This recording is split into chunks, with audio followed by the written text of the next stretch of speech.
오메. 안녕하세요, 타멜킵입니다. 저는 퇴근하고 집에 가는 길이었는데 비가 너무 많이 와서 앉아서 비를 피할 겸 카메라를 켰습니다. 오늘은 제가 앞으로 뭘 할 건지 어떻게 살지 좀 나눠보면 어떨까, 얘기해보면 어떨까 싶어가지고 그 얘기들을 나누려고 합니다. 제가 아파가지고 못한 것들이 많고 또 이제 해보고 싶은 것들이 좀 있어가지고 어떻게 도전을 할까 하는 것들을 좀 얘기를 해보려고 합니다. 일단 저는 제 꿈은 뮤지션입니다. 물론 지금도 계속 하고 있는데 이거를 좀 본격적으로 해볼까 합니다.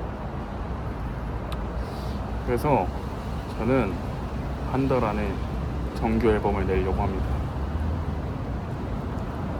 이게 뭔 뚱딴지 같은 소리냐 하시겠지만 사실 틈틈이 가사도 써보고 노래도 만들어보고 뮤직비디오 찍고 싶어가지고 시나리오도 써봤어요. 그래가지고 그것들을 이제 잘 조합해서 전에 이제 제가 부모님이랑 얘기를 하다가 엄마랑 얘기를 하다가였죠. 엄마랑 이제 막 소파에 앉아가지고 막 이런저런 얘기를 되게 많이 하거든요. 앉아서 얘기를 하는데 어느 순간 엄마가 저를 아들처럼 대하기보단 약간 다 큰 어른과 30대 청년처럼 약간 좀 대화를 해주시더라고요. 뭔가 애기처럼 막 이렇게 대하는 게 아니라 약간 그냥 뭐 어른 대 어른의 대화 그런 느낌으로 이제 대화를 해주시는데, 근데 그때 알았어요. 지금 제 나이에 어머니가 결혼을 하셨고 아버지도 그때쯤 결혼을 하셔서 자식을 낳고 키우고 있다는 거. 근데 내가 지금 애를 낳고 키운다면 어떨까라는 생각이 갑자기 확 드는 거예요. 그러면서 엄마하고 아빠하고 진짜 고생 많으셨고 진짜 존경받아야 마땅할 분들이구나를 그때 좀 많이 알아서 그때 약간 선물처럼 드리고 싶다 해가지고 노래를 좀 썼어요. 그래서 뮤직비디오도 찍었었고, 근데 이것만 하기에는 약간 좀 아쉬운 거예요. 그래서 그러면은 막 다른 노래들도 좀 써볼까 하다가 이제 막 몸도 안 좋고 막 그래서 작업을 막 지속적으로 하기에도 좀 어렵고 그랬는데 최근에 말씀드렸다시피 몸이 굉장히 좋아지고 있지 않습니까?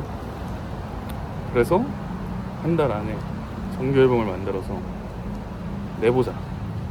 그게 제 버킷리스트가 되었습니다, 지금. 그래서 뮤직비디오도 찍을 거고 8곡을 낼 거예요. 그래서 도전을 할 거다 하는 말씀을 드려보려고요. 그래서 겸사겸사 이제 또 치료썰, 저는 전 영상에서 치료썰을 푼다고 말씀드렸으니까 치료썰을 풀어보자면, 처음에는 이제 강직성 척추염을 진단을 정확하게 받기 전에는 한의원을 갔었어요. 또 허리에는 한의원이 좋다 막 이런 얘기를 막 많은 사람들이 하잖아요. 그래서 한의원에 가봤어요. 한의원에 가서 그때 한 2주 정도 입원을 하면서 치료를 받았어요. 근데 한의원이 여러분 보험이 돼요. 저는 그게 보험이 안 되는, 그러니까 실비가 안 되는 그런 건 줄 알았는데 의료보험이 되더라고요. 의료보험이 돼서 그때 되게 싸게 진료를 받았던 걸로 기억해요. 치료도 그렇고.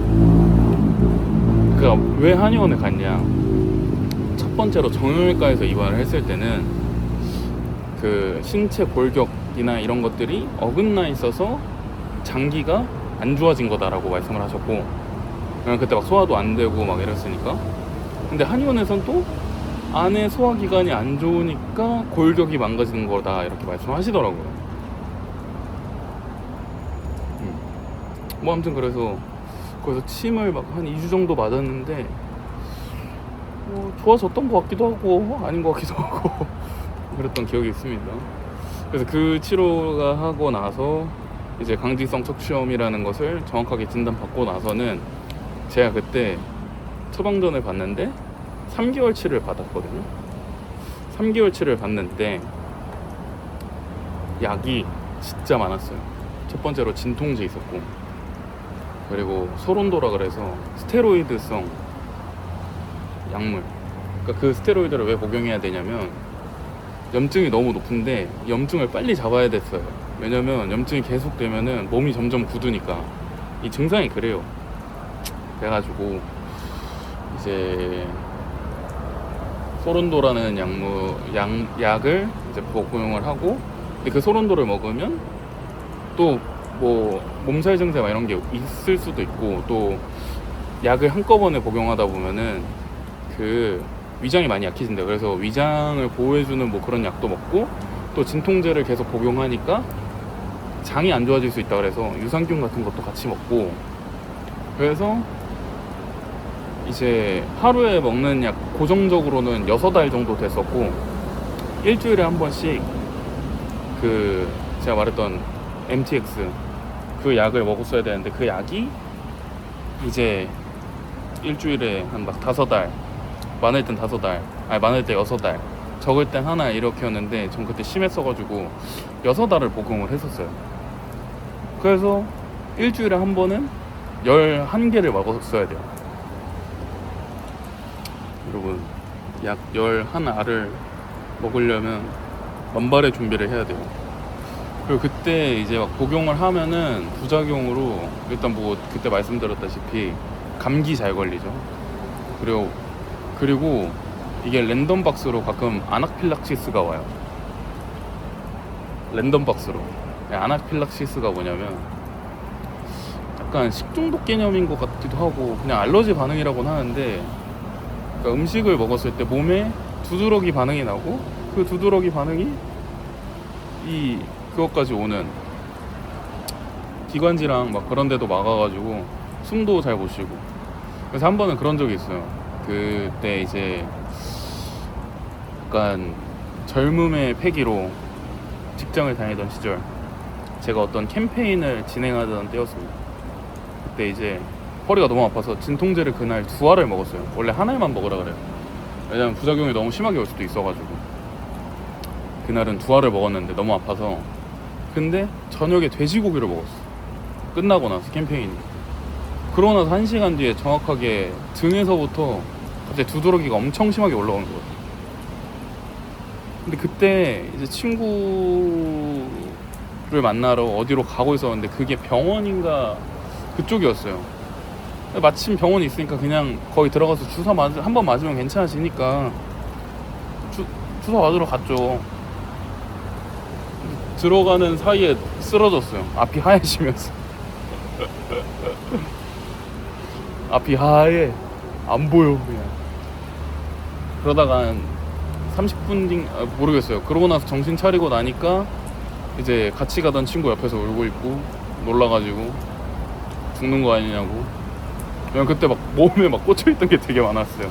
그 외에 의학 드라마나 그런 거 보면은 아픈 사람 몸에 막 이것저것 꽂아놓잖아요. 제 몸에 그게 꽂혀있었어. 비가 진짜 많이 온다. 아무튼